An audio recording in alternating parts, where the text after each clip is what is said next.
Bonjour et bienvenue à ce nouvel audio. Dans celui-ci, nous allons parler de la 6e erreur que font les personnes qui veulent vendre des cours en ligne.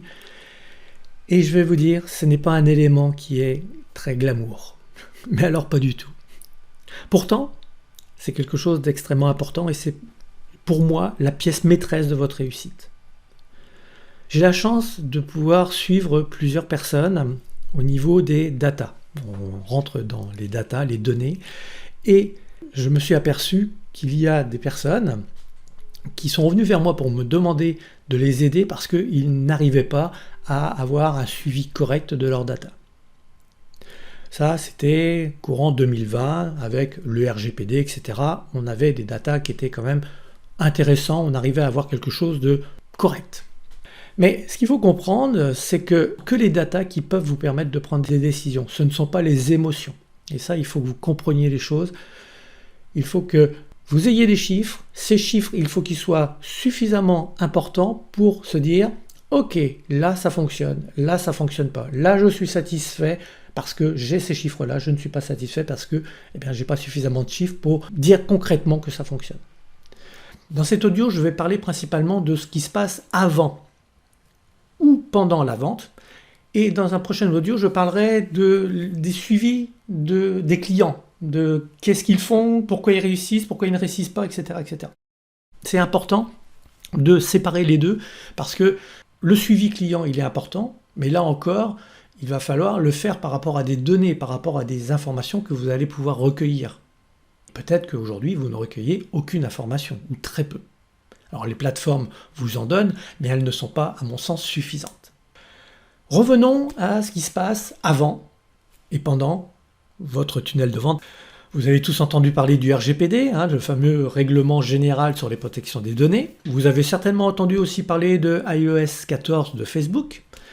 Mais avez-vous entendu parler des consentements de cookies, ou le mode de consentement de Google?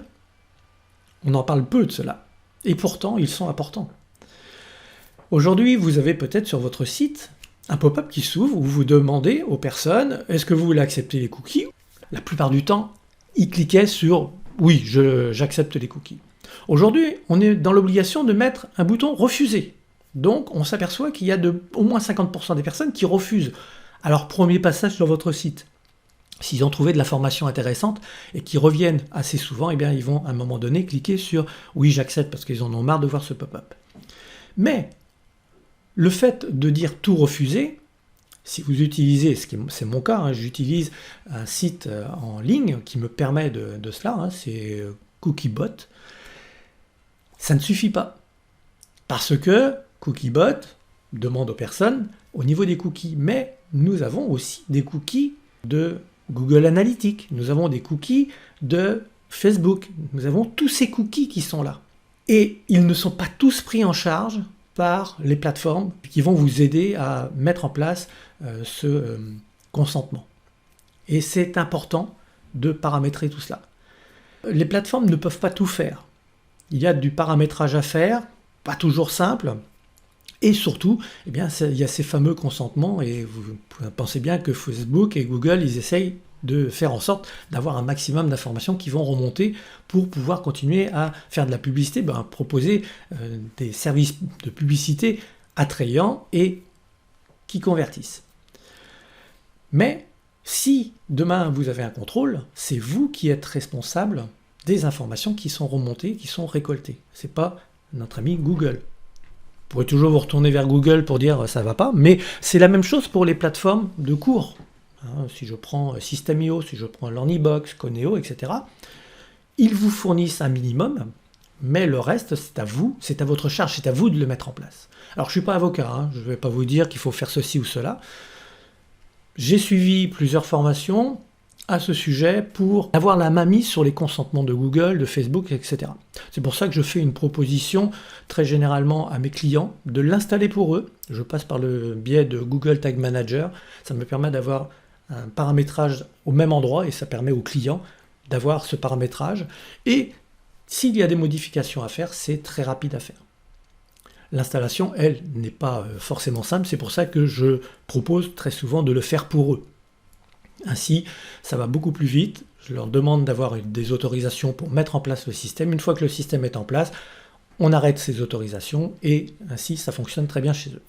Donc si vous êtes intéressé par ce service, vous pouvez toujours cliquer sur le bouton qui va se trouver en dessous de la vidéo ou autour de la vidéo. Vous pouvez prendre un rendez-vous, on peut en discuter pour voir quels sont vos réels besoins et je vous expliquerai qu'est-ce que l'on peut faire, qu'est-ce qui doit être fait, comment est-ce qu'on va le faire et combien je prends pour cette prestation. Et avec un suivi derrière qui est un suivi sur 1 an. Revenons à nos moutons maintenant. Parce que c'est bien beau, hein, mais aujourd'hui, si votre site n'est pas à jour, il va falloir le mettre à jour. Et puis, comme les personnes ont la possibilité de cliquer sur le fameux « Je refuse », eh bien, vous allez avoir des données qui seront moindres. Cela veut donc dire que si hier, vous aviez 100 personnes qui arrivaient sur votre site, vous pouviez avoir un suivi sur ces 100 personnes. Aujourd'hui, vous allez en avoir que 50. Parce qu'on va estimer qu'il y a 50% des personnes qui vont cliquer sur le « Je refuse ». Alors pourquoi je dis 50%? C'est d'abord parce que c'est ce que j'ai pu voir auprès des clients que je suis, dont je suis les datas. Et c'est aussi quand j'en parle aux personnes qui se trouvent autour de moi, je leur demande qu'est-ce que vous faites quand vous arrivez sur un pop-up. Ils disent je clique sur le refuse. Puis au bout d'un moment, j'en ai marre, donc je clique sur OK, j'accepte tout. Mais ils acceptent tout à partir du moment où ils trouvent que le site il est intéressant et qu'ils ont l'intention d'y revenir. S'ils n'ont pas l'intention d'y revenir, c'est juste une information d'une fois, eh bien, ils cliquent sur le refuse. Donc, vous voyez qu'on perd énormément de personnes. Alors, restons optimistes à ce niveau-là. Je pense que les chiffres vont remonter au fil du temps parce que les personnes vont avoir marre de dire « je refuse » en permanence. Ils vont finir par accepter. Ça va rentrer dans un process. Voilà. Mais pour le moment, eh bien, il y a beaucoup de « je refuse ». Donc, si vous aviez 100 personnes, aujourd'hui, vous n'avez plus que 50. Donc, la prise de décision n'est plus la même. Si vous avez 50 personnes qui arrivent sur votre article au lieu de 100 et que ces 50 personnes, vous aviez 25 personnes, 25 personnes sur 100 qui allaient voir votre page de capture, ben là, vous n'allez plus qu'en avoir plus que 12,5. 12, d'accord? On ne va pas diviser les personnes. Ça fait des chiffres qui sont moindres. Et puis, pareil pour la page de vente. Donc, il va falloir attendre plus longtemps pour pouvoir prendre des décisions ou amener plus de trafic. C'est soit l'un, soit l'autre. Si vous amenez plus de trafic, vous reviendrez à 100, donc vous pourrez prendre des décisions. Et si vous n'amenez pas plus de trafic, eh bien, au lieu d'attendre un mois, par exemple, ou une semaine, eh bien, il faudra peut-être attendre 2 semaines ou 3 semaines pour avoir des chiffres corrects. Et là-dessus, il faut être précis. Ne prenez pas des décisions si vous avez des chiffres qui sont trop petits. Ça n'a pas de sens. Donc vous comprenez bien que tout cela, c'est quelque chose d'important qu'il va falloir suivre de façon assez précise. Et c'est pour ça que je propose un entretien avec vous. Vous cliquez sur le bouton qui se trouve en dessous de la vidéo ou autour de la vidéo si vous désirez mettre en place tout le processus des consentements de cookies, que ce soit les consentements de cookies de Google, de Facebook, etc., avec le Google Tag Manager. Je l'installerai pour vous, mais on en discute avant pour vraiment voir vos réels besoins. À savoir que l'outil, la plateforme que j'utilise, qui est sur le web, si vous n'avez qu'un seul site, eh bien, cette plateforme est gratuite. Ça va dépendre du nombre de personnes qui vont passer sur votre site, bien sûr. Je crois que c'est jusqu'à 5000, c'est gratuit. Au-dessus de 5000, c'est payant. Je vais vous mettre le lien dessous.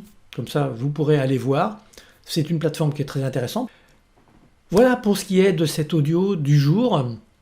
C'est un audio qui, comme je vous l'ai dit, n'est pas forcément glamour, parce que effectivement, on rentre dans des choses qui sont importantes, mais ne négligez pas cette information, ne négligez pas cette étape. L'étape des données est une étape primordiale dans le développement de votre entreprise, de votre business sur l'Internet. C'est quelque chose d'extrêmement important. Si vous n'avez pas cela, eh bien, vous pouvez vous retrouver avec beaucoup moins de données et de prendre les mauvaises décisions. C'est-à-dire qu'on ne prend pas une décision parce qu'on a eu 10 visites. On va prendre des décisions parce qu'on a eu 100 visites. Donc il va falloir trouver du trafic, payant ou pas, mais avoir du trafic pour pouvoir prendre des décisions. C'est là l'importance. Trop souvent, les personnes qui reviennent vers moi prennent des décisions qui sont des décisions émotionnelles et non pas des décisions rationnelles, avec des chiffres. Sur ce, je vous souhaite une excellente journée. Je vous donne rendez-vous dans le prochain audio où on parlera de ce qui se passe après la vente. Et vous allez voir que là aussi, il est très important d'avoir un suivi si vous voulez continuer dans le temps, si vous voulez avoir un impact auprès de vos clients.